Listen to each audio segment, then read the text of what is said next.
මේ තියෙන දහසින් බබාට මම යවපු කෑම එක. අද යාට ඕනි කිව්වේ පීසා. ඒකින්ද මම ඊයේ රෑම පීසා ඩෝ එක අන්ලා තියාගත්තා. ඉස්සෙල්ලා මම පිස්සුයි සීනියකට දාලා පොඩක් ඇක්ටිව් වෙන්න තියාගත්තා. ඊට පස්සේ මම සෝස් එක ගෙදරදීම හදාගත්තා. මේ තියෙන්නේ මම ඊට පස්සේ පිටි වලට ලුණු එකතු කරලා ඒකට ඊස්ට් ඇක්ටිව් වුණාට පස්සේ ඒක දාලා අනාලා තියාගත්තා. ඒකට මම බටර් චුට්ටකුත් දැම්මා. මෝලිය පොඩක් සොෆ්ට් වෙන්න.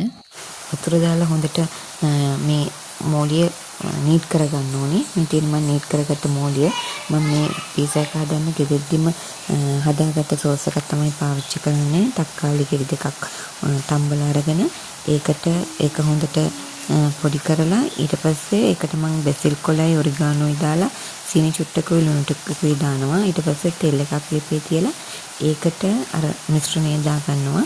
එතකොට රසවත් තක්කාලි සෝස් එකක් හැදෙනවා. මම නීට් කරගත්ත මෝලිය ඊට පස්සේ තුනී කරගෙන ඒක ගෑරුප්පුවකින් පොඩක් සිදුරු විද ගන්නවා.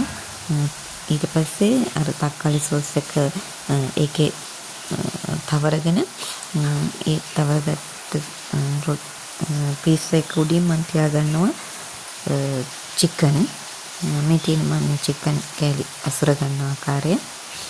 අද මට මොසරෙල්ලා චීස් නැහැ. මම ඒ වෙනුවට පාවිච්චි කරනවා මෙන්න මේ චීස් එක. ඒක මම තනින් කඩලා තියෙනවා. ඊට පස්සේ මම අංශක 200ක් ප්‍රීහීට් කරන්න තියලා විනාඩි 10ක්. ඊට පස්සේ මම විනාඩි 15ක් මේ